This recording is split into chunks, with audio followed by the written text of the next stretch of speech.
Cette nuit-là, un garçon de 11 ans est tombé 17 fois dans la neige. 17 fois, son visage a heurté la glace. 17 fois, son corps l'a supplié d'arrêter. Et 17 fois, il s'est relevé avec une fillette de 6 ans mourante sur le dos. Le médecin a déclaré qu'il aurait dû mourir au kilomètre 8. Sa température corporelle était tombée à 2 degrés. Ses pieds étaient blancs à cause des gelures. Mais ce qu'il a fait lorsqu'il a finalement atteint les portes de l'hôpital a choqué tout le monde. Il a posé la fillette sur le sol, a sonné la cloche, puis s'est éloigné en rampant dans l'obscurité pour mourir seul. Parce que Tommy Crawford croyait que les enfants sans abri comme lui n'avaient pas le droit d'être sauvés. Il avait 11 ans. Il vivait dans un tuyau d'évacuation et venait de parcourir 15 kilomètres à pied dans la tempête de neige la plus meurtrière depuis 50 ans. Ce qui s'est passé ensuite a impliqué 300 motards, un père qui n'avait pas pleuré depuis 17 ans et une promesse qui allait changer à jamais la vie de milliers de personnes. Le garçon n'avait plus senti ses pieds depuis 3 jours. Ce n'était pas inhabituel. Dans le nord du Minnesota, à la fin du mois d'octobre 1991, sentir ses pieds était un luxe réservé aux personnes qui avaient un foyer, des portes qui se fermaient à clé, des mères encore en vie. Des portes qui se fermaient à clé, des mères encore en vie. Tommy Crawford n'avait rien de tout cela. Il avait 11 ans. Il vivait dans un tuyau d'évacuation sous le pont Blatnick. Et à ce moment-là, en voyant le ciel prendre la couleur d'un bleu, il savait que quelque chose de terrible allait arriver. À 70 km au sud, dans une maison remplie de photos d'une femme décédée, Raymond Blackwood bordait sa fille dans son lit. Il ne savait pas que dans 14 heures, son monde entier dépendrait de ce garçon sans abri qu'il n'avait jamais rencontré. 6 heures avant l'impact. Les doigts de Tommy travaillaient automatiquement, fourrant du papier journal dans les interstices de ses bottes. 3 couches du Duke News Tribune entre sa peau et le cuir craquelé. C'était moche, ça marchait. Sa mère lui avait appris cette astuce avant que la maladie ne l'emporte. 5 heures avant l'impact. Raymond embrassa le front de sa fille. Ellie avait 6 ans et le cœur brisé, littéralement brisé. Une malformation de la valve mitrale qui, selon les médecins, la tuerait avant ses 16 ans, à moins qu'il ne trouve 60 000 pour l'opération. Il avait économisé 23 000 en 3 ans. Pas assez, jamais assez. Je t'aime, papa. Je t'aime encore plus. Je t'aime encore plus. L'heure rituelle. La dernière chose que sa femme Grace avait commencé avant de se vider de son sang sur la table d'accouchement, avant que sa main ne devienne froide dans la sienne, avant que le cœur de Raymond ne s'arrête pendant 4 secondes et ne redémarre que parce qu'un nouveau-né avait crié. Plus que 4 heures avant l'impact. Tommy se souvenait du visage de sa mère avec une douloureuse clarté. La façon dont elle crachait du sang dans des serviettes et disait que ce n'était qu'un rhume. La façon dont elle lui caressait les cheveux pendant les orages. La façon dont elle le regardait la nuit où la tuberculose l'avait finalement emporté. Ses yeux voyaient déjà ailleurs. Sa voix n'était plus qu'un murmure. Tout ira bien, mon bébé. Je te le promets. Elle s'était trompée 3 heures avant l'impact. Le père du garçon avait tenu 19 jours après les funérailles. 19 jours à boire, à regarder Tommy comme s'il était un fantôme, comme s'il était la raison pour laquelle elle était partie. Le 20e jour, Tommy est rentré chez lui dans une caravane vide. Pas de mots, pas d'explications, juste une bouteille de whisky à moitié vide dans le silence où sa famille vivait auparavant. Il avait 8 ans.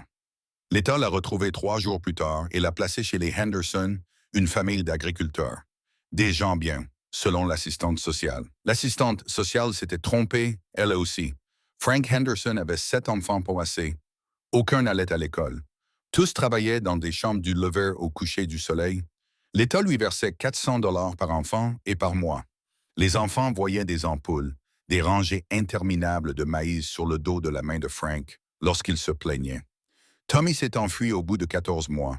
Il était en fuite depuis lors, plus que 2 heures avant l'impact. Raymond vérifia une dernière fois les prévisions météo, de 6 à 800 mm à partir de demain après-midi.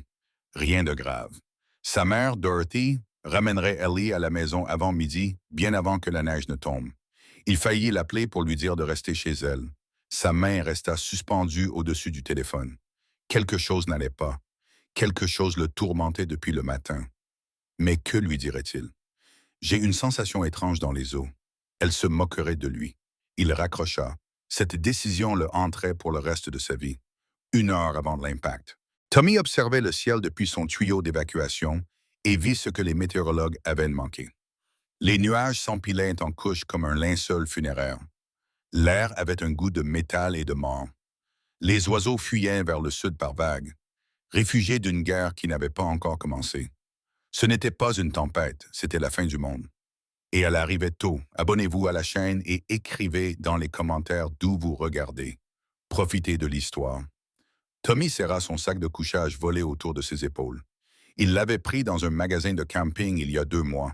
Il était entré en ayant l'air d'un enfant pauvre. Il en était ressorti le cœur battant, assuré de survivre à un nouvel hiver. Il s'était senti coupable pendant près d'1 heure.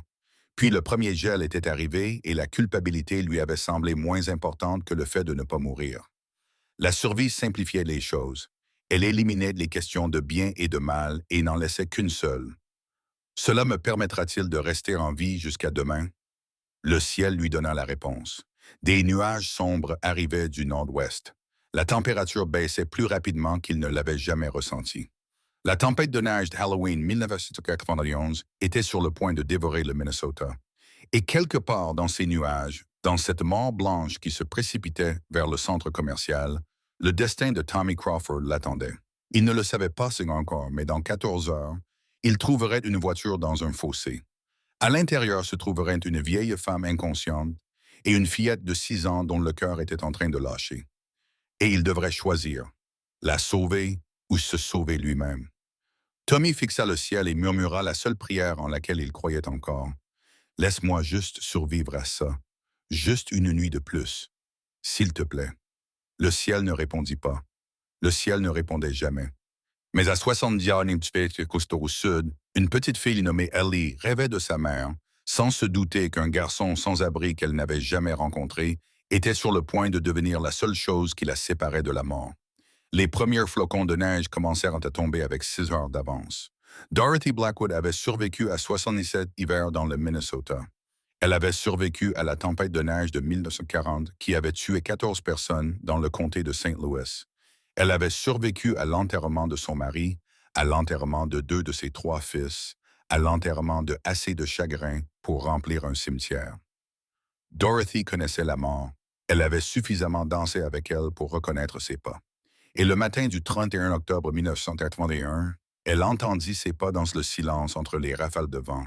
« Grand-mère, regarde, il neige. » Ellie pressa son visage contre la fenêtre de la cuisine, son souffle embuant la vitre.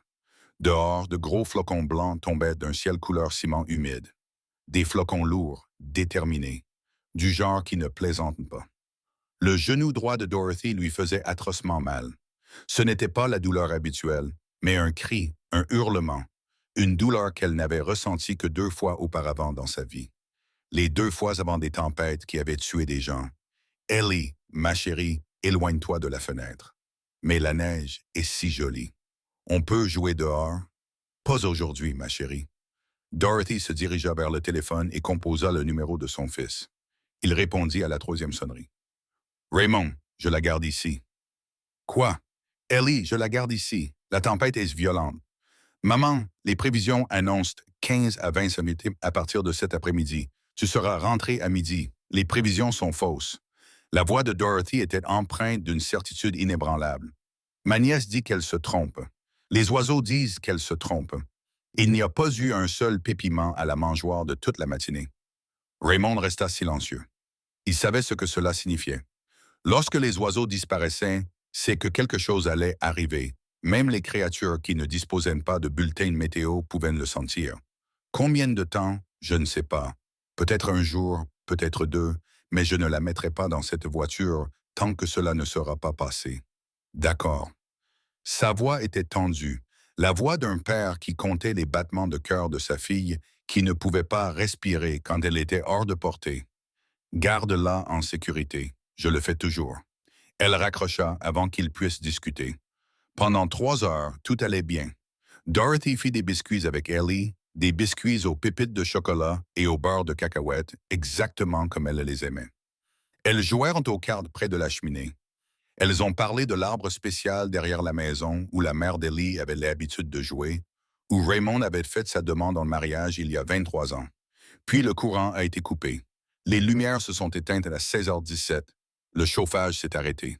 Le silence qui a suivi n'était rompu que par le vent qui hurlait comme un animal blessé. À 17 h, il faisait 15 degrés. À 18 h, Dorothy pouvait voir son souffle dans la cuisine malgré le poêle à bois qui brûlait à plein régime. À 19 h, elle savait qu'elles étaient en difficulté. À 23h43, Ellie a commencé à trembler. Pas à frissonner, à trembler. Tout son corps convulsait sous 3 couettes, ses dents claquaient si fort que Dorothy pouvait les entendre de l'autre côté de la pièce. Dorothy s'est précipitée de sa chaise et a appuyé sa main sur le front d'Ellie. Glacée. Ellie, Ellie, ma chérie, réveille-toi. Bon sang, grand-mère.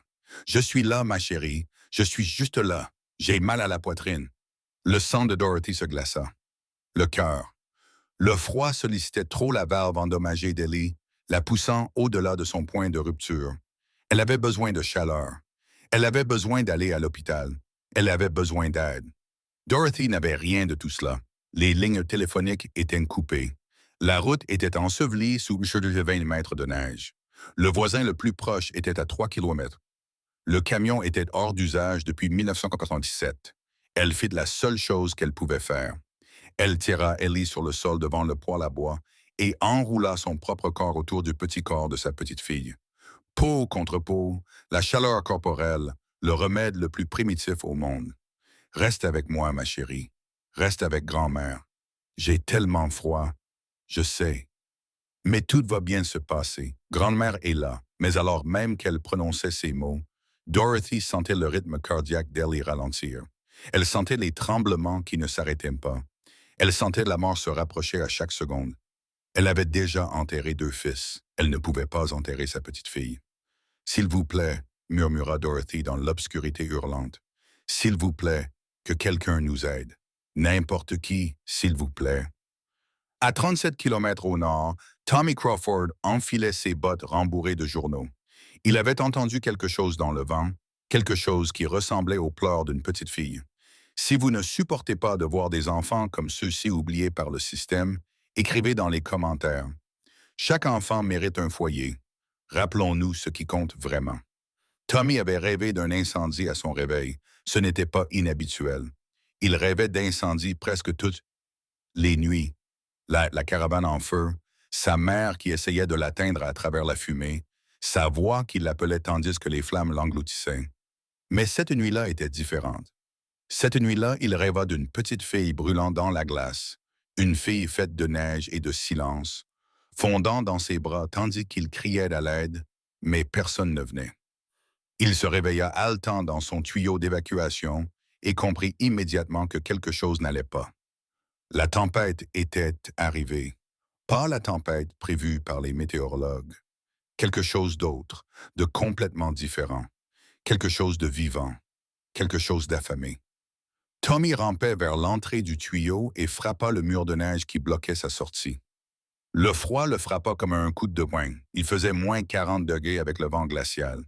Une température qui pouvait tuer un être humain exposé en moins d'1 heure. Il ne voyait pas à 1,5 mètres devant lui. Le monde avait pris fin. Ce fut sa première pensée. Claire, calme et étonnamment paisible. Le monde avait pris fin, il avait dormi pendant ce temps et il se retrouvait désormais seul dans l'au-delà. Pendant un long moment, il envisagea de retourner dans le tuyau, de retourner dans l'obscurité. Au moins, dans l'obscurité, il avait chaud. Au moins, dans l'obscurité, il pouvait prétendre que sa mère était encore en vie. Mais Tommy Crawford n'avait pas survécu 2 ans dans la rue en abandonnant. Il se mit à marcher. Il ne savait pas où il allait. Il ne voyait pas les étoiles. Il ne trouvait aucun repère. Il marchait simplement, un pied devant l'autre, au rythme de la survie qui l'avait maintenu en vie jusqu'à présent. Après ce qui lui sembla être des heures, il aperçut quelque chose à travers la blancheur. Une forme sombre, qui se détachait de la pâleur infinie. Une voiture. Elle était couchée dans un fossé, inclinée à un angle aigu, l'avant enfoncé dans un banc de neige. Une fine fumée grise s'élevait sous le capot, dispersée par le vent dès qu'elle apparaissait. La première pensée de Tommy fut de se mettre à l'abri. Une voiture signifiait pouvoir échapper au vent. Sa deuxième pensée fut le danger. Une voiture dans un fossé pouvait signifier n'importe quoi. Un accident, des ivrognes, des gens qui pourraient faire du mal à un garçon sans abri. Il s'approcha prudemment, contournant la voiture pour se rendre à la vitre côté conducteur. À l'intérieur, affalée contre le volant, se trouvait une vieille femme. Des cheveux gris, les yeux fermés, du sang sur le front. Sa poitrine se soulevait et s'abaissait très légèrement. Elle était vivante, à peine. Puis il entendit une voix, faible et terrifiée, provenant du siège arrière. « Bonjour, il y a quelqu'un? Aidez-moi, s'il vous plaît. S'il vous plaît. » Le cœur de Tommy s'arrêta. Il y avait un enfant dans cette voiture. « Je suis là, » cria-t-il, mais le vent emporta ses paroles. « Où êtes-vous? » « Sur la banquette arrière. Je ne peux pas sortir. Grand-mère ne se réveille pas. » Tommy se dirigea vers la lunette arrière. À l'intérieur, blottie sous des couvertures, se trouvait une fillette d'environ 6 ans. Son visage était pâle comme la mort, ses lèvres devenaient bleues, tout son corps tremblait, signe que l'hypothermie s'installait. Elle n'avait plus beaucoup de temps. Tommy regarda ses bottes. Du cuir craquelé, des talons épais. Les bottes qu'il avait prises d'un homme mort 8 mois auparavant. Il retira sa botte gauche. Le froid lui transperça le pied comme une lame. Il saisit la botte par la pointe, la leva au-dessus de sa tête et frappa la vitre avec le talon. Le verre se fissura. Il frappa encore, encore et encore. Au 4e coup, la vitre se brisa vers l'intérieur. Tommy passa la main à travers les morceaux de verre, ignorant les coupures sur son bras, et déverrouilla la porte. L'air froid s'engouffra dans la pièce. La fille s'écria « Tout va bien, je vais vous aider. »« Comment vous appelez-vous? » Ellie. « Bonjour, Ellie. Je m'appelle Tommy. Tu peux bouger? J'ai mal à la poitrine. » Tommy sentit son sang se glacer, une douleur à la poitrine chez une enfant de 7 âges par ce froid. Mauvais signe, très mauvais signe. Il regarda la femme inconsciente devant lui, qui respirait encore, qui était encore en vie. Mais il ne pouvait pas porter 2 personnes. Il ne pouvait même pas soulever un adulte. Mais il pouvait porter une enfant. L'hôpital le plus proche était à Duluth. Et quelle distance? 20 mètres, 30? Il n'en avait aucune idée. C'était impossible. Personne ne pouvait marcher aussi loin dans une tempête de neige avec un enfant sur le dos. Mais rester signifiait mourir, tous les deux. Ellie, écoute-moi bien. Ta grand-mère est blessée, mais les secours arrivent. Pour l'instant, je dois t'emmener dans un endroit chaud. Tu peux t'accrocher à mon dos comme si je te portais à cheval? Tu vas me porter dans la tempête? Oui, mais c'est tellement loin. J'ai déjà marché plus loin, maintit Tommy. Ce n'est rien. Mais tu dois te tenir bien fort. Quoi qu'il arrive, ne me lâche pas. Ellie le regarda avec des yeux trop vieux pour son visage. Des yeux qui avaient tout vu. Promets-moi que tu ne m'abandonneras pas. Tommy repensa à son père, le matin où il s'était réveillé seul. La promesse qui avait été si complètement brisée qu'elle avait détruit sa capacité à croire aux promesses. Mais cette fois, c'était différent. Ce n'était pas une promesse à tenir pendant des années. C'était une promesse à tenir pendant quelques heures. « Je te le promets, » dit Tommy. « Je ne te quitterai jamais. » Il la souleva et la posa sur son dos. Elle enroula ses bras autour de son cou et ses jambes autour de sa taille. Elle ne pesait presque rien. Une enfant mourante de 27 kilos s'accrochait à lui comme s'il était la dernière chose solide dans l'univers. Tommy se tourna vers l'obscurité et fit son premier pas. 9 mètres jusqu'à Duluth. 9 mètres à travers la pire tempête de neige depuis 50 ans. 9 miles avec la file d'un inconnu sur le dos et la mort marchant à ses côtés. Il ne savait pas ce que cette promesse lui coûterait. Il était sur le point de le découvrir. Si vous retenez votre souffle en ce moment, cliquez sur le bouton « J'aime ». Vous n'êtes pas buvez la muscle. Premier kilomètre. Tommy se souviendrait plus tard que le premier kilomètre avait été le plus facile. Il se souviendrait avoir pensé « Ce n'est pas si terrible, je peux le faire ». Le poids sur son dos n'était rien. Ellie s'était accrochée à lui comme un koala, ses bras enroulés autour de son cou, ses jambes serrées autour de sa taille. Le vent était violent, mais Tommy avait déjà affronté des vents violents. La neige était profonde, mais Tommy avait déjà attendu dans la neige profonde. Le froid était glacial, mais Tommy avait déjà survécu à un froid glacial. Un pied devant l'autre. Encore et encore, le rythme de la survie. Le souffle d'Ellie était chaud contre son cou, la seule source de chaleur dans tout cet univers gelé. Sa petite voix perçait le vent hurlant. Tommy. « Oui.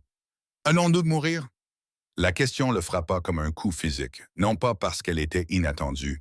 Il s'était posé la même question, mais parce qu'elle la posait avec tant de calme, comme si elle s'intéressait à la météo, comme si elle avait déjà accepté que la réponse puisse être oui. Non, nous n'allons pas mourir. Comment le sais-tu? Parce que j'ai promis de ne pas t'abandonner. Et je ne peux pas tenir cette promesse si je suis mort. Une pause, puis un petit rire incroyable. C'est un raisonnement bizarre. Un raisonnement bizarre reste un raisonnement. Mon papa dit ça aussi. Parle-moi de ton papa. Il est grand, vraiment grand. Il a une moto, il porte des vêtements en cuir et il a des tatouages. Les gens le trouvaient effrayant, mais il ne l'est pas. C'est la personne la plus gentille du monde. Tommy sourit malgré tout, malgré le froid qui lui transperçait les os, malgré le poids qui s'alourdissait à chaque pas. Il a l'air gentil. Il me tresse les cheveux tous les matins. Tu savais que les garçons pouvaient tresser les cheveux? Je ne le savais pas, lui non plus. Il a appris sur YouTube. Grand-mère dit que ses premiers stress ressemblaient à des nids d'oiseaux. Tommy a ri. Il a vraiment ri.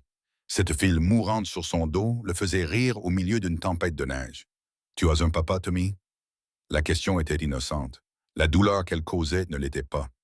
J'en avais un. Il est parti. Où est-il allé? Je ne sais pas. Il ne t'a pas dit? Non, c'est méchant. Oui, ça l'était. Mon papa ne ferait jamais ça. Il a promis qu'il serait toujours là. Il l'a promis sur la tombe de maman. De maman? Elle est morte quand j'étais bébé. Je ne me souviens pas d'elle, mais papa me montre des photos. Elle était vraiment jolie. Tommy ne savait pas quoi dire. Il avait passé tellement de temps à en vouloir à l'univers de lui avoir pris sa mère. Mais au moins, il avait des souvenirs. 7 ans de bisous et de berceuses, Ellie n'avait que des photos. Et pourtant, elle n'était ni en colère, ni amère. Elle aimait simplement son père et trouvait de la joie dans les tresses, les cookies aux pépites de chocolat et un arbre spécial où sa mère avait l'habitude de jouer. Tommy avait passé 2 ans à apprendre à survivre. Peut-être qu'Ellie pourrait lui apprendre quelque chose sur l'art de vivre. 2e kilomètre. Les pieds de Tommy étaient engourdis. Il s'y attendait. Le journal dans ses bottes était trempé depuis les 20 premières minutes. Le froid s'était insinué progressivement, commençant par ses orteils, remontant jusqu'à ses chevilles, pour finalement s'installer en un bloc solide de néant à partir des genoux. Il ne sentait plus ses pas. Il ne pouvait que regarder ses jambes enfoncer la neige et espérer qu'elles continueraient à fonctionner. C'était dangereux. À ces températures, les engelures pouvaient apparaître en quelques minutes. Mais s'arrêter signifiait mourir. Tommy continua donc à marcher. Tommy? Oui, patron, j'ai vraiment froid. Ces mots lui glacèrent le sang. Pas le sang glacé par la tempête. Le sang glacé par la peur. Il tendit le bras pour ajuster sa position. Sa peau était froide. Trop froide. Je sais, Ellie, mais nous devons continuer à avancer. Bouger nous permet de rester au chaud. D'accord. Mais ses bras autour de son cou étaient désormais moins serrés. Elle le tenait moins fermement par la taille, et quelque part au fond de son esprit, Tommy se souvint d'une chose qu'il avait entendue au refuge. Lorsqu'une personne en hypothermie cesse de trembler, cela signifie que son corps a renoncé à produire de la chaleur. Ellie avait cessé de trembler. 3e kilomètre. Tommy se mit à pleurer. Il ne s'en rendit pas compte tout de suite. Les larmes gelèrent presque instantanément sur ses joues, mais les sanglots secouaient sa poitrine, lui coupaient le souffle et rendaient chaque pas plus difficile que le précédent. Il pleurait pour Ellie, qui ne survivrait peut-être pas. Il pleurait pour lui-même, qui ne survivrait probablement pas non plus. Il pleurait pour sa mère qui lui avait promis que tout irait bien, puis l'avait laissé seul dans un monde qui lui avait donné tort. Il pleurait parce qu'il avait 11 ans et qu'il allait mourir dans une tempête de neige avec l'enfant d'un inconnu sur le dos et que personne ne saurait jamais ce qui lui était arrivé. Personne ne saurait jamais qu'il avait essayé. Les larmes continuaient de couler. Il ne pouvait pas les arrêter. Il n'essayait pas de les retenir. Mais ses pieds continuaient d'avancer. Si vous pensez que ce garçon mérite tout après ce qu'il s'apprête à faire, écrivez « Tommy est un héros » dans les commentaires. Montrez-lui un peu de respect. 4e kilomètre. Tommy vit sa mère. Elle se tenait dans la neige devant lui, claire comme le jour, vêtue de la robe bleue qu'elle portait à l'église tous les dimanches, arborant le sourire qu'elle réservait uniquement pour lui. « Mon bébé, dit-elle, tu es si fatigué.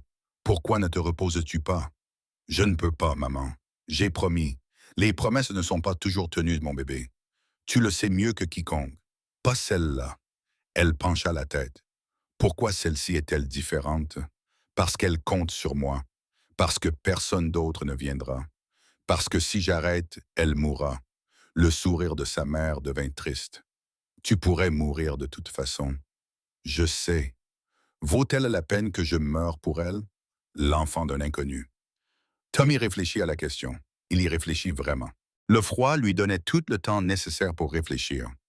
Oui, finit-il par dire, elle en vaut la peine. Pourquoi? Parce que quelqu'un aurait dû valoir la peine que je meure pour lui, et personne ne l'a fait. L'image de sa mère vacilla puis s'estompa. La neige engloutit son trou, mais sa voix résonna encore. Je suis fier de toi, mon bébé. Je suis tellement fier. Tommy traversa l'espace où elle se trouvait et ne se retourna pas. 5e kilomètre. Tommy tomba. Ses jambes cessèrent tout simplement de fonctionner. L'instant d'avant, il marchait.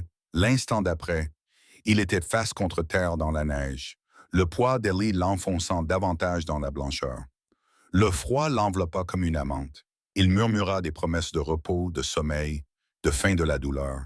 Il serait si facile de rester allongé, si facile de fermer les yeux, si facile de laisser la tempête gagner. La voix d'Ellie transperça le brouillard. Tommy, Tommy, lève-toi. Je ne peux pas. Tu as promis. Ces mots le frappèrent comme une gifle. Tu as promis. Je promets de ne jamais te quitter. Il n'avait pas fait cette promesse à un adulte qui l'aurait de toute façon rompu, mais à une fillette de 6 ans dont le seul crime était d'avoir été dans la mauvaise voiture au mauvais moment. Tommy plongea ses mains dans la neige. Il poussa. Son corps hurlait, son esprit hurlait, tout en lui hurlait d'arrêter. Il poussa plus fort. Et d'une manière ou d'une autre, contre toute attente, Tommy Crawford se remit sur pied. « Bien », murmura Ellie. « Bravo », Tommy rit. Ou sanglota. Il ne pouvait plus faire la différence. « Merci, patron. Continuons d'avancer. Encore 4 miles à parcourir. 4 miles d'enfer, puis Ellie prononça 2 mots qui résonneraient dans l'esprit de Tommy pour le reste de sa vie. « Je te crois. »« Quoi? »« Tu as dit que nous ne mourrions pas. » Elle pressa son visage contre son épaule. « Je te crois. » La gorge de Tommy se serra. Cette fille impossible, mourante, têtue. Elle le croyait, lui faisait confiance, mettait sa vie entre ses mains sans hésitation. Il ne pouvait pas la laisser tomber. Il ne la laisserait pas tomber. Tommy redressa les épaules, ajusta le poids d'Ellie sur son dos et s'enfonça dans le vide blanc. Encore 6 kilomètres, 6 kilomètres. Tommy cessa d'être Tommy. Il ne remarqua pas la transition. L'instant d'avant, il était un garçon de 11 ans portant une fillette de 6 ans à travers une tempête de neige. L'instant d'après, il était autre chose. Quelque chose qui dépassait l'humain, quelque chose qui n'existait que pour aller de l'avant. Ses pieds avaient cessé d'avoir de l'importance depuis des kilomètres. Ses mains avaient cessé d'avoir de l'importance vers le kilomètre 6. Son visage avait cessé d'avoir de l'importance lorsque le givre s'était accumulé sur ses cils, si épais qu'il pouvait à peine voir. Tout ce qui comptait, c'était d'avancer. Aller de l'avant était la seule direction, la seule pensée, la seule réalité. Le vent hurlait. Tommy l'ignorait. La neige griffait. Tommy l'ignorait. Le froid murmurait des promesses de paix, de repos, de sommeil éternel dans un lit blanc qui ne lui ferait plus jamais de mal. Tommy ignorait tout cela. Il était devenu une machine à marcher, une machine à survivre. Et les machines ne ressentent rien. Les machines n'ont pas peur. Les machines continuaient simplement à fonctionner jusqu'à ce qu'elles tombent en panne. Tommy n'était pas encore en panne. Kilomètre 11. Tommy vit des lumières. Au début, il crut qu'il hallucinait à nouveau, comme lorsqu'il avait vu sa mère. Le froid pouvait provoquer cela. Lorsque l'hypothermie était suffisamment avancée, les gens voyaient des choses qui n'étaient pas là. Mais les lumières ne disparurent pas. Elles clignotaient au loin, à peine visibles à travers le mur blanc. Des lumières jaunes, des lumières chaudes.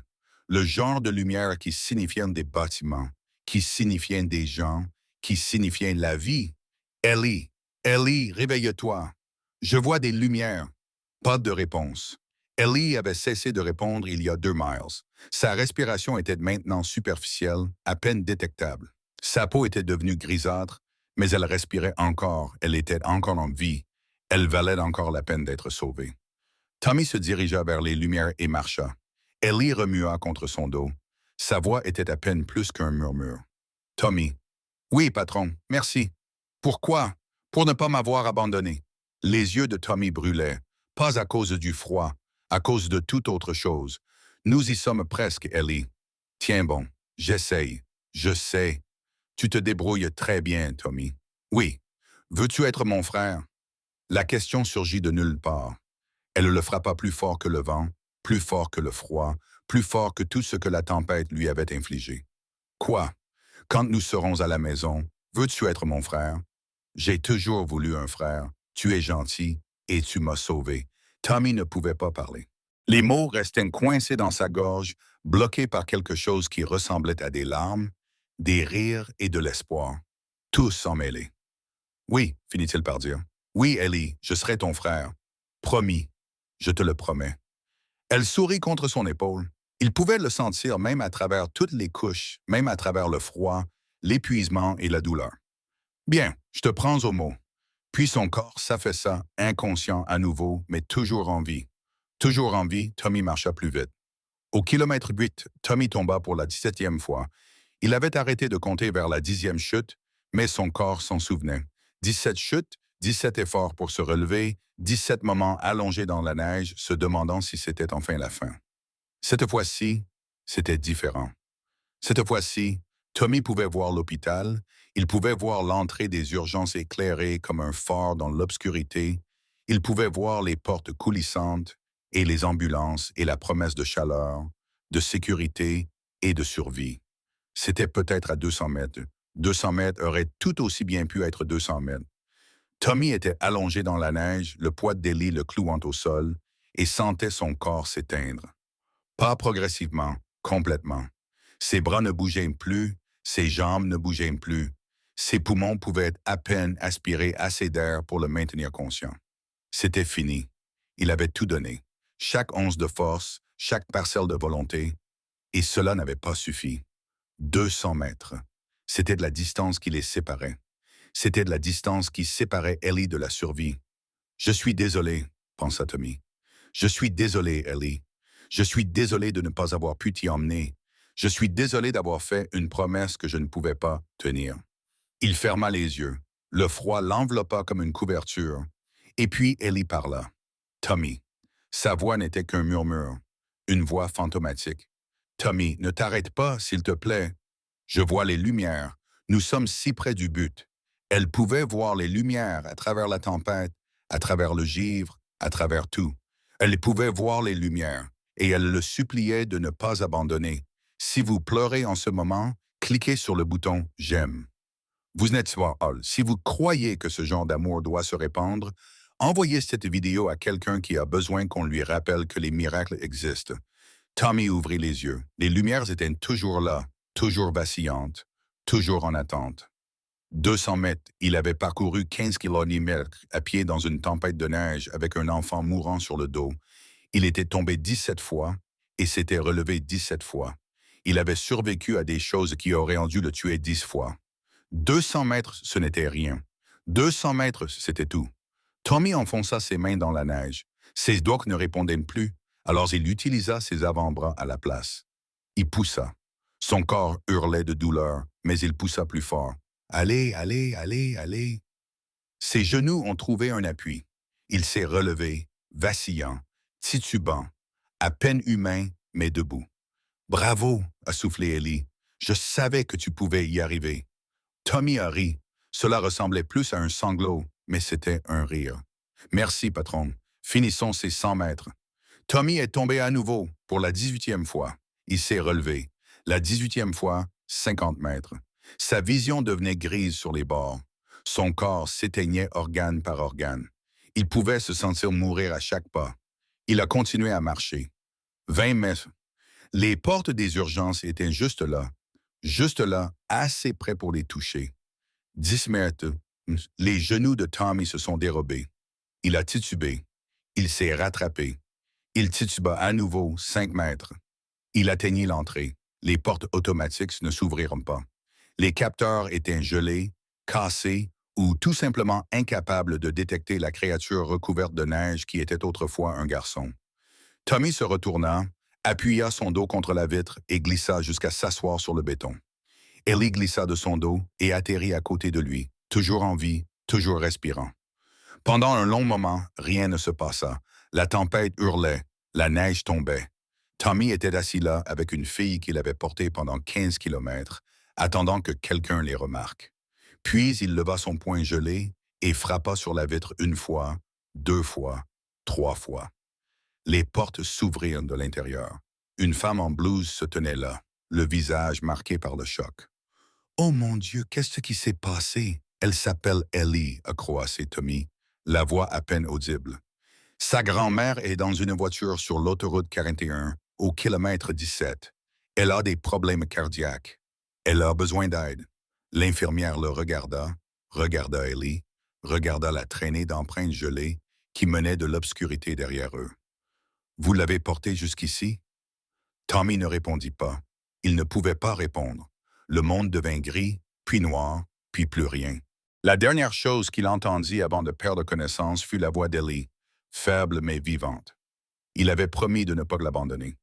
Tommy s'effondra sur le sol des urgences et le véritable combat commença. Les infirmières découvrirent l'étendue des dégâts lorsqu'elles lui retirèrent ses bottes. Ses pieds étaient blancs, pas pâles, blancs, de la couleur d'un tissu gelé, de la couleur de la mort qui s'insinuait depuis les extrémités. « Apportez les couvertures chauffantes » a crié quelqu'un. Toutes. Ils ont travaillé sur lui pendant 2 heures, réchauffant progressivement sa température corporelle, car un réchauffement trop rapide pouvait provoquer un arrêt cardiaque. Ils ont soigné les gelures sur ses pieds, ses mains, son visage, et lui ont administré des fluides pour remplacer ce que le froid lui avait volé. À son arrivée, sa température était de 28 degrés. La température normale était de 37 degrés. Il était à 9 degrés de la mort. En fait, a déclaré le médecin plus tard, il aurait dû mourir vers le kilomètre 8. Son corps n'avait tout simplement pas compris le message. Dans la chambre voisine, Ellie menait son propre combat. Le froid avait poussé son cœur endommagé à bout. L'arythmie s'était transformée en crise cardiaque complète lorsqu'elle est arrivée à l'hôpital. Seule l'intervention immédiate de l'équipe de traumatologie l'a maintenue en vie. Elle était désormais stable, dans un état critique, mais stable, respirant par elle-même, son cœur fonctionnant tant bien que mal grâce à un cocktail de médicaments. Et quelque part sur l'autoroute 41, une équipe de secours a trouvé Dorothy Blackwood, inconsciente mais vivante, enveloppée dans toutes les couvertures, tous les manteaux et tous les morceaux de tissu qu'un garçon sans abri avait pu trouver dans sa voiture. Elle allait survivre. Ils allaient tous survivre grâce à un garçon de 11 ans qui avait refusé de rompre sa promesse. Mais Tommy ne savait rien de tout cela. Tommy était en train de rêver. Dans son rêve, il marchait dans la neige, mais cette fois, il n'était pas seul. Sa mère marchait à ses côtés. Ellie marchait de l'autre côté. Et devant eux, à travers la blancheur, ils pouvaient voir quelque chose de doré, de la chaleur, la sécurité, un foyer. Quel est cet endroit? Il demanda à sa mère. « C'est là où tu vas, mon bébé. Mais je n'ai pas de maison. » Sa mère sourit. « Tu en auras une. » Puis elle s'est évanouie. La neige s'est évanouie. Tout s'est évanoui dans le blanc. Et Tommy Crawford s'est endormi sans savoir qu'à son réveil, toute sa vie serait différente. Si cette histoire vous émeut, c'est que vous êtes humain. Abonnez-vous si vous pensez que chaque enfant mérite une seconde chance. Écrivez que la famille n'est pas une question de sang. Si vous êtes d'accord pour dire que l'amour est un choix. Raymond Blackwood a reçu l'appel à 3h47 du matin. Il n'avait pas dormi. Il ne pouvait pas dormir. Quelque chose n'allait pas depuis le début de la nuit, un sentiment viscéral qui l'empêchait de se reposer. Il avait arpenté la maison pendant des heures, vérifiant son téléphone toutes les quelques minutes, attendant que sa mère l'appelle pour lui dire que tout allait bien. L'appel qu'il a reçu ne venait pas de sa mère. « Monsieur Blackwood, ici l'hôpital St. Luke's de Duluth. » Le cœur de Raymond s'est arrêté. « Votre mère a été retrouvée inconsciente dans son véhicule sur l'autoroute 41. Elle est stable, mais elle est traitée pour hypothermie et blessure à la tête. Et ma fille... » Raymond pouvait à peine former les mots. « Ellie, où est Ellie? Votre fille est dans notre unité de soins intensifs pédiatriques. Elle a subi un accident cardiaque dû à une hypothermie sévère. Elle est dans un état critique mais stable. Raymond était déjà en mouvement, déjà en train d'attraper ses clés, sa veste, son casque, déjà en train de courir vers le garage où l'attendait sa moto. Comment est-elle arrivée là? L'hôpital se trouve à 50 kilomètres de la maison de ma mère. Comment une fillette de 6 ans souffrant d'une maladie cardiaque s'est-elle retrouvée à votre service d'urgence? Une pause au bout du fil, puis des mots qui n'avaient aucun sens. Un garçon l'a porté, Monsieur Blackwood, un enfant. Il a traversé la tempête de neige avec votre fille sur le dos. Nous ne savons pas sur quelle distance. Nous ne savons pas qui il est. Il s'est effondré avant que nous puissions obtenir son nom. Raymond s'est figé, la main sur la porte. Un garçon de 11 ou 12 ans. De graves gelures, une hypothermie. Franchement, il devrait être mort. Les médecins n'ont jamais rien vu de tel. Où est-il maintenant? Il est soigné. Mais Monsieur Blackwood, il y a autre chose. Lorsque votre fille a repris conscience, elle a immédiatement demandé à le voir. Elle a dit qu'il s'appelait Tommy. Elle a dit qu'il avait promis de ne pas la quitter. Raymond faillit s'effondrer. Un enfant, un garçon, le fils de quelqu'un, avait porté sa fille à travers une tempête de neige qui avait tué 23 personnes. Il avait traversé l'enfer pour sauver une fille qu'il n'avait jamais rencontrée. Je suis en route, Monsieur Blackwood. Les routes ne le sont pas. Je suis en route. Il raccrocha et ouvrit la porte du garage. La tempête faisait toujours rage. La neige s'était accumulée sur 1 mètre de haut dans l'allée. Un vent qui pouvait renverser un homme. Des températures qui pouvaient tuer en quelques minutes. Raymond s'en moquait. Il enfourcha sa Harley, la démarra d'un coup de pied et s'élança dans la mort blanche. Cela lui prit 4 heures. 4 heures à lutter contre les congères. 4 heures à lutter contre le vent qui essayait de le faire sortir de la route. 4 heures dans un froid si brutal qu'il perdit toute sensation dans ses mains, au bout de 2 heures, et dans ses pieds, au bout de 3 heures. Il a chuté 2 fois, s'est relevé 2 fois, a continué à rouler parce que sa fille était en vie. Et quelque part dans cet hôpital se trouvait un garçon qui avait rendu cela possible. Raymond Blackwood avait des dettes. Il avait commis des erreurs. Il avait fait des choses dont il n'était pas fier. Mais il n'avait jamais dû à personne ce qu'il devait à cet enfant. Et Raymond Blackwood payait toujours ses dettes. Il a fait irruption dans l'hôpital à 8h15 du matin, couvert de neige, à moitié gelé, ressemblant à un mort-vivant. Les infirmières ont essayé de l'arrêter. Lui ont dit qu'il avait besoin de soins médicaux. Il les a toutes repoussées. Ellie, où est-ce ma fille? Les lui ont montré. Il a couru. Elle était dans un lit trop grand pour son petit corps, entourée de machines, de tubes et de moniteurs qui bipaient à chaque battement de cœur. Ses yeux étaient fermés. Son visage était pâle. Mais elle respirait. Elle était en vie. Raymond tomba à genoux à côté de son lit et pleura. Pour la première fois en 17 ans, Raymond Blackwood pleura. « Papa !» La petite voix le fit lever les yeux. Les yeux d'Ellie étaient ouverts. Fatigués et faibles, mais ouverts. Et les premiers mots qui sortirent de sa bouche ne concernaient pas elle-même. « Papa, tu dois retrouver le garçon. »« Je sais, ma chérie. Je sais. Il s'appelle Tommy. Il m'a porté. Il a promis de ne pas m'abandonner et il a tenu parole. Il est tombé tellement de fois, mais il s'est toujours relevé. Papa, tu dois le retrouver. Il est là-bas. Il est seul. Il pense que personne ne veut de lui. » Raymond prit la main de sa fille, si petite, si fragile, encore là grâce au courage incroyable d'un inconnu. « Je vais le retrouver, Ellie. Je te le promets, je vais le retrouver. Promis, je te le promets. » Ellie sourit. Le même sourire qu'elle avait adressé à Tommy dans la neige. Le sourire qui disait qu'elle y croyait. Bien. Elle ferma les yeux. « Je lui ai dit qu'il pouvait être mon frère. J'espère que ça ne te dérange pas. » Le cœur de Raymond se serra. « Ça ne me dérange pas, ma chérie. Ça me fait même très plaisir. » Elle se rendormit. Raymond se leva, s'essuya les yeux et sortit de la chambre. Il avait une promesse à tenir. Abonnez-vous à la chaîne si vous voulez savoir ce qui va se passer ensuite. La partie la plus importante de cette histoire est sur le point de commencer. Raymond trouva le médecin devant la chambre du garçon. « Comment va-t-il? » Le médecin, une femme nommée Chen, que Raymond reconnut pour avoir assisté au rendez-vous régulier d'Ellie, secoua la tête incrédule. Il devrait être mort. Sa température corporelle à son arrivée était de 28 degrés Celsius. Il souffrait de graves gelures aux 2 pieds, aux mains et à certaines parties du visage. Il était déshydraté, épuisé et souffrait de malnutrition. Ce garçon n'avait pas mangé correctement depuis des mois, voire plus. Mais il va vivre. Il va vivre. Ses pieds étaient gravement endommagés, mais nous avons réussi à les sauver. Il faudra des mois de rééducation pour qu'il se rétablisse complètement. Mais oui, il va vivre. Raymond poussa un soupir de soulagement. Dieu merci, il y a autre chose que vous devez savoir. La voix du Dr. Chen baissa d'un ton. Ce garçon n'a pas de dossier, pas d'antécédents médicaux, pas de contact d'urgence. Lorsque nous avons saisi sa description dans le système, nous avons trouvé un avis de disparition datant d'il y a 2 ans. Fugueur d'un foyer d'accueil.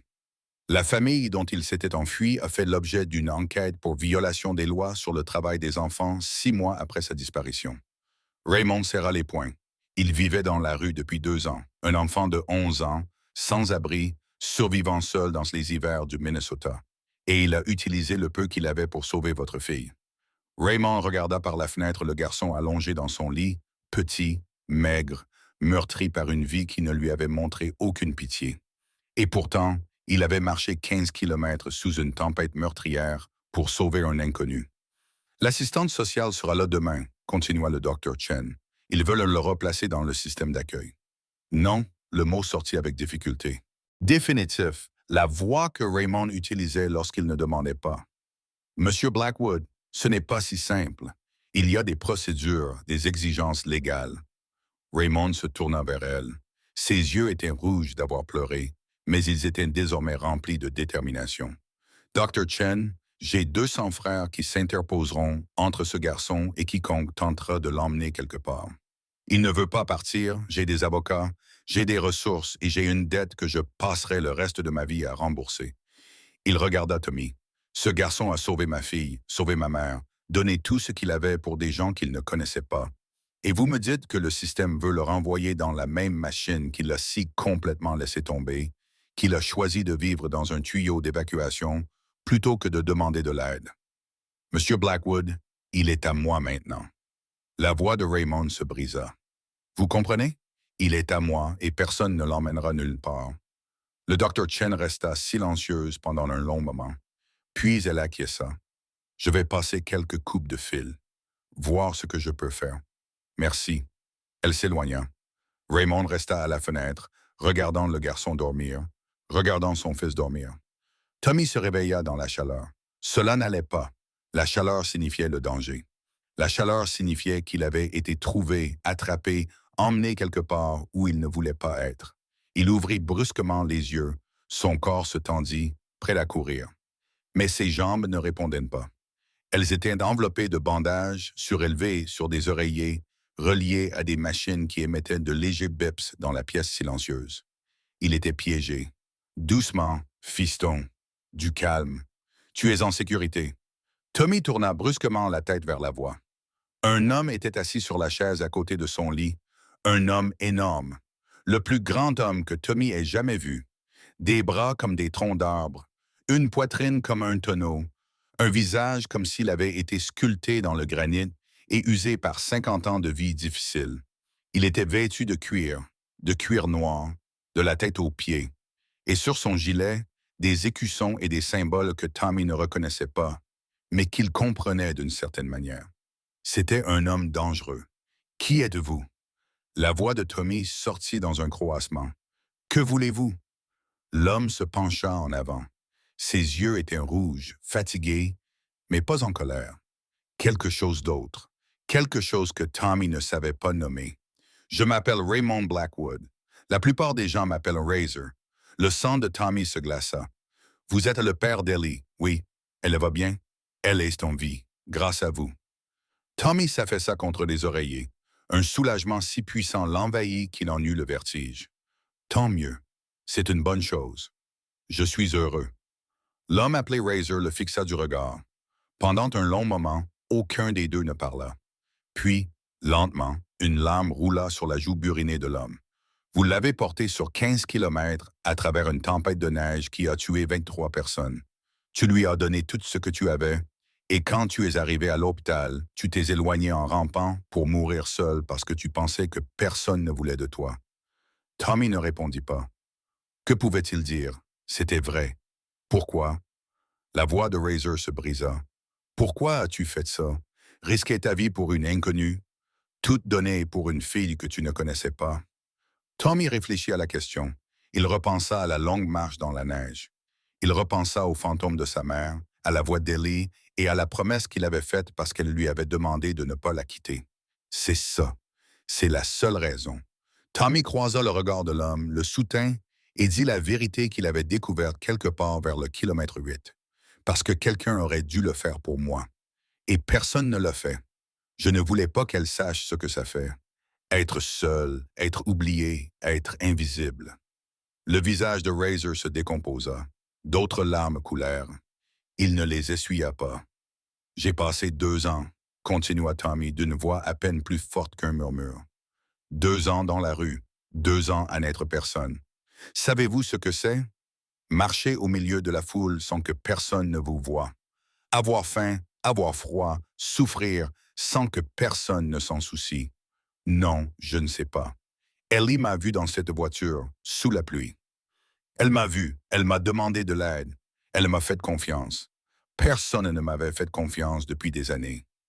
Les yeux de Tommy brûlaient, il cligna fort des paupières. Je ne pouvais pas la laisser tomber. Je ne pouvais pas être une autre personne qui la laisserait tomber, même si cela devait me tuer, même si personne ne le savait jamais. Razor tendit la main et prit celle de Tommy. Sa prise était douce, incroyablement douce pour un homme aussi imposant. Je sais maintenant. Je sais ce que tu as fait. Et je vais passer le reste de ma vie à m'assurer que tu ne te sentes plus jamais invisible.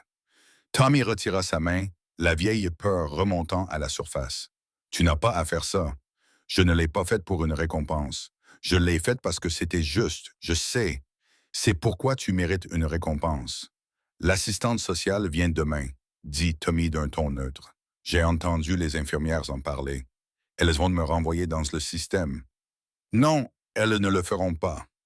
Tommy rit amèrement. Ce n'est pas comme ça que ça marche. Je suis un fugueur, un numéro de dossier. Elles ne laissent pas partir des enfants comme moi comme ça.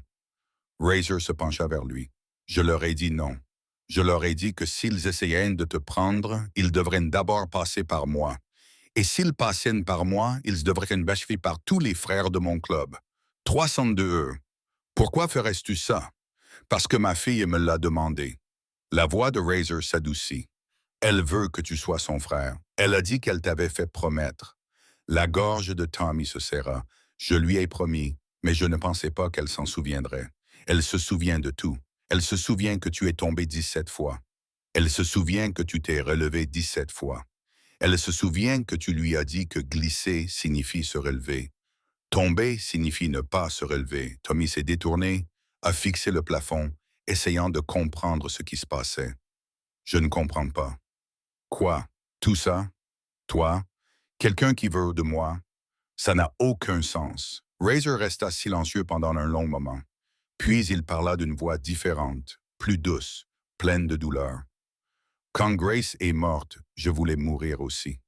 La douleur était si grande que je ne voyais plus rien, que je ne pouvais plus respirer. Mes frères m'ont sauvé. Ils venaient me voir tous les jours.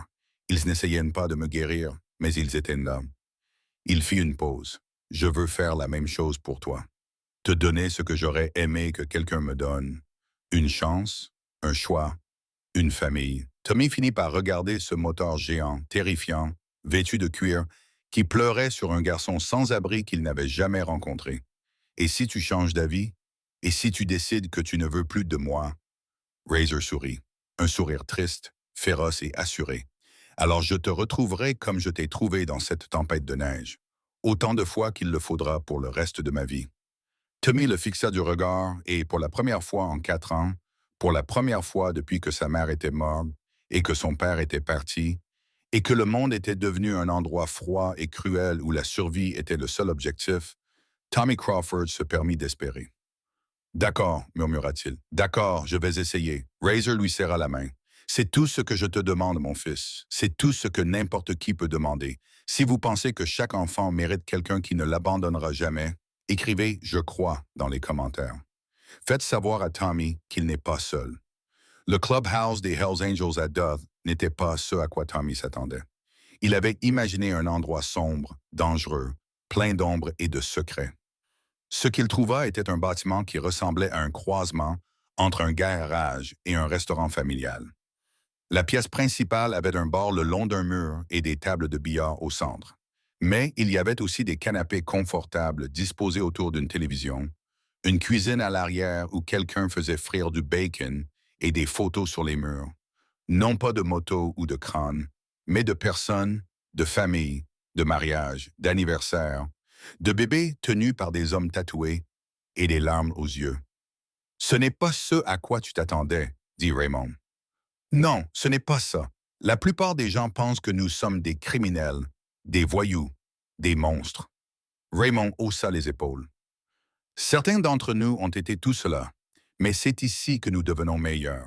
C'est ici que nous trouvons une famille lorsque notre famille de sang nous abandonne. » Il posa une main sur l'épaule de Tommy. « Tu t'intègres parfaitement, petite. » La porte d'entrée s'ouvrit brusquement. Il les a, la petite légende en personne. Un homme massif entra dans la pièce, encore plus grand que Raymond. Barbe jusqu'à la poitrine, bras couverts de tatouages, sourire trop large pour son visage. Tommy Crawford. L'homme saisit la main de Tommy et la serra vigoureusement. « Je suis Dutch, sergent d'armes, ce qui signifie que je casse des choses et parfois des gens, mais surtout, je cuisine. Tu as faim? Je fais un sandwich au bacon et aux œufs qui est à tomber. Le meilleur du Minnesota. » Tommy ouvrit la bouche pour répondre, mais Dutch l'entraînait déjà vers la cuisine. « Les garçons meurent d'envie de te rencontrer. » La nouvelle s'est répandue vite. 9 miles à travers la tempête de neige d'Halloween avec Ellie sur le dos. C'est digne d'un super-héros, gamin. Dutch. La voix de Raymond était ferme mais amusée. Laisse-le respirer. Oui, respirer. C'est important. Dutch lâcha la main de Tommy. Désolé, je m'emballe. C'est l'un de ses nombreux défauts, dit une autre voix. Une femme sortit de la cuisine. Grande, les cheveux gris, avec des avant-bras qui laissaient penser qu'elle pourrait soulever Tommy sans effort. Je suis Maggie, la femme de Dutch, et aussi la seule personne censée dans cet immeuble. Elle s'approcha de Tommy avec une lenteur prudente, comme on s'approche d'un animal blessé. « Comment te sens-tu, mon chéri? »« Mieux. Encore fatigué, mais mieux. Bien. Nous avons préparé une chambre pour toi. C'est temporaire, le temps que Raymond règle les formalités administratives. Mais c'est chaleureux et sûr, et personne ne viendra te déranger. Une chambre pour moi? Bien sûr que pour toi. » Maggie avait l'air offensée. « Tu crois qu'on te laisserait dormir dehors après tout ce qui s'est passé? Tu fais partie de la famille maintenant. La famille prend soin des siens. » Tommy ne savait pas comment réagir. Au cours des heures qui suivirent, il apprit ce que signifiait la famille. Tous les membres de la section de Duluth se présentèrent, puis ceux d'autres sections, puis de plus en plus jusqu'à ce que Tommy en perde le compte. Ils apportèrent des cadeaux, une nouvelle veste, des bottes à sa taille, des bandes dessinées, un sac de couchage pour sa nouvelle chambre, même si Maggie insistait pour dire qu'il n'en aurait pas besoin. Ils sont venus avec des histoires, des récits de leurs propres expériences périlleuses, de leurs propres frôlements avec la mort, de leurs propres moments de survie impossibles. Ils sont venus avec respect. Tommy n'avait jamais rien vécu de tel. Dans la rue, il était invisible. Ici, il était vu, reconnu, apprécié. C'était bouleversant, terrifiant, merveilleux. Le soir venu, Tommy était épuisé. Raymond le guida vers une petite chambre au bout d'un couloir. Un lit propre, un bureau avec une lampe, une fenêtre donnant sur des rangées de motos. « C'est la mienne » demanda Tommy. « Pour l'instant, jusqu'à ce qu'on t'installe chez moi. » Tommy regarda autour de lui. Ce petit espace était plus grand que tout ce qu'il avait possédé depuis des années. Pourquoi? Le mot lui échappa avant qu'il ne puisse l'arrêter. Pourquoi fais-tu tout ça? La vérité, pas le discours sur la famille. La vraie raison. Raymond resta silencieux pendant un long moment. Puis il se dirigea vers la fenêtre et regarda la neige. « Quand Grace est morte, j'ai fait un vœu. J'ai juré qu'Ellie ne connaîtrait jamais la douleur, que je la protégerais de tout. » Il se tourna vers Tommy. « J'ai échoué. La tempête de neige s'est produite et je n'étais pas là et elle a failli mourir. Ce n'était pas ta faute. Peut-être pas. Mais tu étais là. Tu étais là quand je ne l'étais pas. Tu l'as protégé quand je ne pouvais pas le faire. La voix de Raymond se brisa. Tu m'as rendu les deux seules personnes qui me restaient au monde. Ma mère, ma fille. Tu as tout donné pour les sauver. Je ne pourrai jamais te rembourser ça. Tu n'as pas à me rembourser. Non, je n'ai pas à le faire. Raymond traversa la pièce et posa ses mains sur les épaules de Tommy. Mais je veux le faire parce que tu le mérites, parce que chaque enfant mérite quelqu'un qui se battra pour lui, et parce que ma fille veut un frère et que je n'ai jamais pu lui dire non. Tommy regarda cet homme, ce géant, cette légende, ce père qui aimait si fort que cela rayonnait de lui comme de la chaleur. Elle veut vraiment que je sois son frère. Elle n'a parlé de rien d'autre pendant 3 jours. Raymond sourit. Elle a déjà prévu ton premier Noël, ta première fête d'anniversaire, ta première leçon de moto, même si je lui ai dit qu'il faudrait peut-être attendre quelques années. Tommy rit. Cela le surprit. Il n'avait pas ri comme ça depuis longtemps. Et si je ne suis pas doué pour être un frère, je n'ai jamais fait ça avant. Moi non plus, avant d'être père. Tu apprendras au fur et à mesure. C'est comme ça que fonctionne une famille. Tommy resta silencieux pendant un moment. Puis il a pris une décision. Il avait passé 2 ans à ériger des murs, à ne faire confiance à personne, à survivre seul. Il était peut-être temps de laisser quelqu'un entrer dans sa vie. D'accord, a dit Tommy. D'accord, je te crois. Raymond l'a serré dans ses bras, doucement et fermement à la fois. Bienvenue dans la famille, mon fils. Pour de vrai cette fois. Tommy a enfoui son visage dans la poitrine de Raymond et a pleuré. Ce n'étaient pas des larmes de tristesse, ni des larmes de peur. Pour la première fois en 4 ans, Tommy Crawford pleurait de joie. Cette histoire prouve que la famille est un choix. Si vous y croyez, abonnez-vous et écrivez « La famille est un choix » dans ses commentaires. Montrez à Tommy qu'il compte. 3 jours plus tard, Tommy se tenait devant 307 personnes. Elles occupaient toutes les chaises du clubhouse. Elles s'alignaient le long des murs.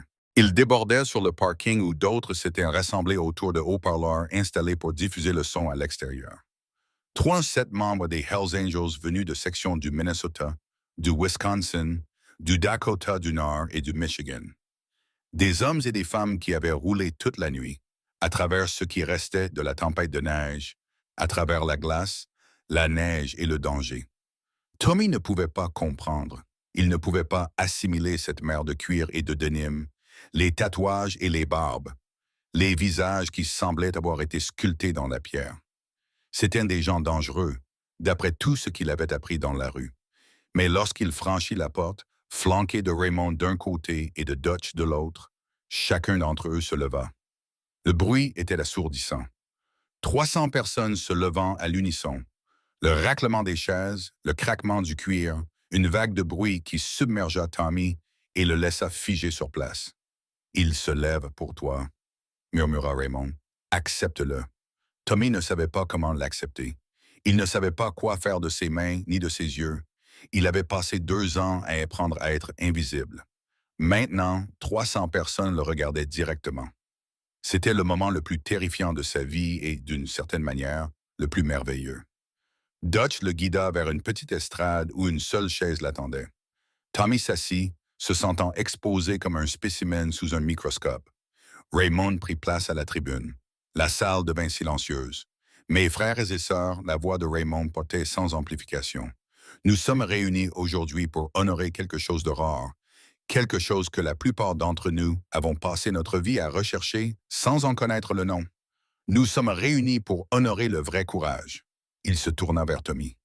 Il y a 3 semaines, ma fille Ellie s'est retrouvée coincée dans une voiture pendant la pire tempête de neige que cet État ait connue depuis 50 ans. Elle avait 6 ans. Elle souffrait d'une maladie cardiaque qui rendait le froid dangereux pour elle. Elle était seule avec ma mère inconsciente dans un fossé sur l'autoroute 41. Aucune aide n'arrivait, aucun espoir de survie. La voix de Raymond se brisa. Il fit une pause, se ressaisissant. Puis Tommy Crawford est apparu. Tommy avait 11 ans, il était sans abri. Il n'avait rien. Pas de famille, pas de logement, pas de ressources. Il avait toutes les raisons de passer devant cette voiture pour se sauver, de laisser quelqu'un d'autre s'en occuper. Il ne l'a pas fait. Au lieu de cela, il a brisé la vitre avec sa propre botte. Il a enveloppé ma mère dans tous les morceaux de tissu qu'il a pu trouver. Il a mis ma fille sur son dos et a marché 14 kilomètres à travers une tempête de neige qui a tué 23 personnes, par des températures si basses qu'elles ont gelé des oiseaux en plein vol, avec les pieds tellement endommagés par les engelures que les médecins pensaient qu'il allait les perdre. Il a marché parce qu'il avait fait une promesse. Ma fille, délirante de froid, lui a demandé de ne pas la quitter et il a promis qu'il ne le ferait pas. Les yeux de Raymond brillaient. Il est tombé 17 fois. 17 fois, il a heurté le sol, épuisé, gelé, mourant. Et 17 fois, il s'est relevé parce qu'il avait fait une promesse à une petite fille qu'il n'avait jamais rencontrée. Raymond s'est tourné vers Tommy. Tommy Crawford, vous avez sauvé la vie de ma fille. Vous avez sauvé la vie de ma mère. Vous avez rappelé à chaque personne dans cette salle pourquoi nous roulons, pourquoi nous nous battons, pourquoi nous nous considérons comme une famille. Parce que la famille, ce n'est pas le sang. La famille, c'est être présent. La famille, c'est tenir ses promesses. La famille, c'est porter quelqu'un à travers les ténèbres quand tout en vous vous crie d'arrêter. Dutch s'avança, tenant quelque chose dans ses mains. Quelque chose en cuir, noir et lourd, avec des écussons. Tommy retint son souffle. C'est un gilet de prospect, dit Raymond, modifié. Les écussons sont différents. Tu n'es pas assez âgé pour être membre à part entière. Mais ce gilet te désigne comme l'un des nôtres, comme un membre de la famille, comme quelqu'un qui est sous la protection de tous les frères et sœurs dans cette pièce, dans cet État, dans ce pays. Dutch tendit le gilet. Tommy le fixa du regard. Tu n'es pas obligé de l'accepter. C'est un choix. Ce sera toujours un choix.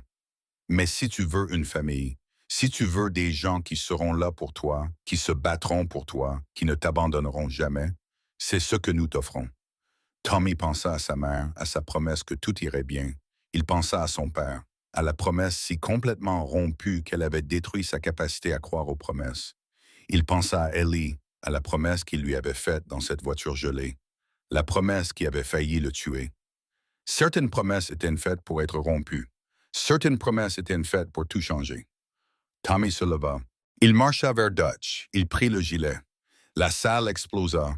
300 voix s'élevèrent dans un rugissement qui fit trembler les fenêtres. 300 paires de mains applaudissaient, tapaient des pieds, frappaient sur tout ce qui se trouvait à leur portée. 300 personnes célébraient un garçon de 11 ans qui avait traversé l'enfer. Tommy enfila le gilet sur ses épaules. Il était lourd, chaud. Il sentait le cuir et l'espoir. Il lui donnait le sentiment d'appartenir à quelque chose.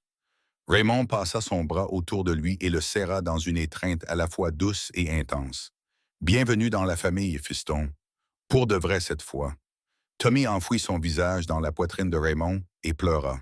Ce n'étaient pas des larmes de tristesse, ni des larmes de peur. Pour la première fois en 4 ans, Tommy Crawford pleurait des larmes de joie. Si vous ressentez ce moment, c'est que vous êtes humain. Abonnez-vous si vous pensez que chaque enfant mérite de ressentir cela. Écrivez « Bienvenue à la maison, Tommy », si vous pensez qu'il le mérite. La fête a duré jusqu'à minuit. Il y avait de la nourriture partout. Barbecue, hamburger, hot dog, salade de pommes de terre, haricots cuits au four, gâteaux, tartes et une montagne de biscuits que Dutch prétendait d'avoir préparés. Mais Maggie a insisté pour dire qu'elle les avait cuits pendant qu'il faisait la sieste. La musique remplissait l'air. Un groupe jouait du rock et de la country en direct, et les membres se réveillaient au micro. Et pendant tout ce temps, des mains se posaient sur les épaules de Tommy, des tapes dans le dos. Des hommes adultes, les larmes aux yeux, lui disaient qu'il leur avait redonné foi en l'humanité. Vers 23 heures, Ellie est apparue. Elle était sortie de l'hôpital ce matin-là, encore faible mais stable. Dorothy avait insisté pour l'amener malgré les recommandations des médecins qui lui conseillaient de se reposer. « Ma petite fille veut voir son frère recevoir son gilet », avait déclaré Dorothy. « Aucune force au monde ne pourra l'empêcher. » Ellie était dans un fauteuil roulant, émitouflée dans tant de couvertures qu'elle ressemblait à un bonhomme de neige en tissu. Mais ses yeux étaient brillants, et lorsqu'elle a vu Tommy, elle a poussé un cri qui a transpercé tout le monde. « Tommy !» La foule s'est écartée. Tommy a traversé la pièce et s'est agenouillé à côté d'elle. « Salut, patron. Tu as un gilet? » Ellie tendit la main et toucha le cuir. « C'est trop cool. Ça veut dire que tu es motard maintenant? » « Je pense que ça veut dire que je fais partie de la famille. Tu faisais déjà partie de la famille. » Ellie le dit avec la certitude simple d'un enfant qui ne comprend pas que ce genre de choses était censé être compliqué. Tu es devenu un membre de la famille dans la voiture quand tu l'as promis. Je suppose que oui. Je veux aussi un gilet quand je serai plus grande. Un gilet assorti. Elle leva les yeux vers Raymond. Je peux, papa. Raymond rit, un vrai rire plein de joie. Quand tu seras plus grande, beaucoup plus grande, et seulement si Tommy est d'accord. Ellie se tourna vers Tommy. C'était d'accord, dit Tommy, des gilets assortis, je te le promets. Ellie rayonna de joie. Puis elle jeta ses bras autour de son cou et le serra dans ses bras avec une force incroyable. Merci, murmura-t-elle. Merci de ne pas m'avoir abandonné. Merci de m'avoir aidé à me relever. Je ne serais pas là sans toi.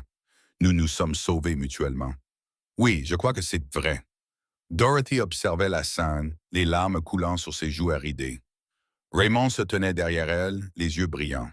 Cette nuit-là, après la fin de la fête et le départ de tous les invités, Tommy sortit sur la terrasse arrière.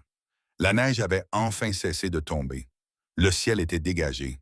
Les étoiles parsemaient l'obscurité comme des diamants sur du velours noir. Tommy les regarda et pensa à sa mère.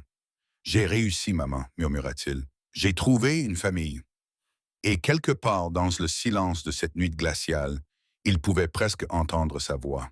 « Je savais que tu y arriverais, mon bébé. Je l'ai toujours su. » 5 ans plus tard, l'auditorium du lycée Duluth East était bondé.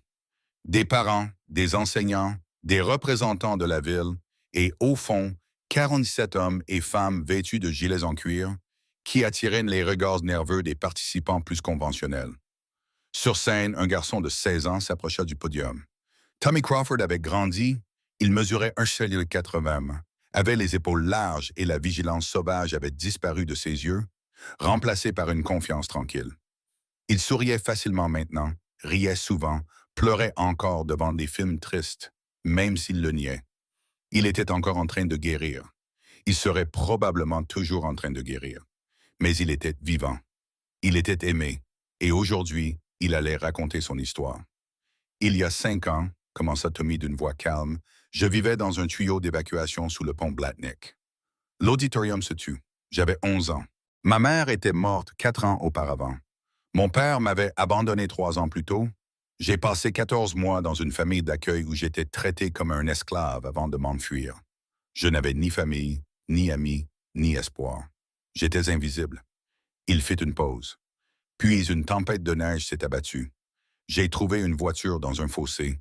À l'intérieur se trouvait une fillette de 6 ans, Ellie, qui était mourante. Elle m'a demandé de lui promettre de ne pas l'abandonner. Tommy regarda la section recouverte de cuir à l'arrière. Raymond était assis avec Dutch d'un côté et Maggie de l'autre. Au premier rang, Ellie sautillait, à peine capable de contenir son excitation. Elle avait maintenant 11 ans et était en bonne santé après une opération cardiaque réussie 2 ans auparavant. J'ai tenu cette promesse. Cela m'a presque tué. Mais je l'ai tenue. Il a fait un geste vers l'arrière. Ces personnes qui rendent certains d'entre vous nerveux sont ma famille. Pas par le sang, mais par choix. Ils étaient là pour moi quand je n'avais rien. Ils m'ont appris que la famille n'est pas une question d'ADN. C'est une question de présence. C'est une question de promesses tenues. C'est une question de se soutenir mutuellement dans l'obscurité. Tommy a pris une profonde inspiration. Aujourd'hui, j'annonce quelque chose sur lequel nous travaillons depuis 2 ans.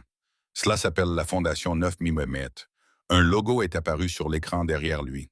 Une route s'étendant dans la neige. Une petite silhouette qui marche. Une silhouette plus grande qui attend au loin. La Fondation 9 mm se consacre à la recherche et à l'aide aux enfants sans abri dans tout le Minnesota.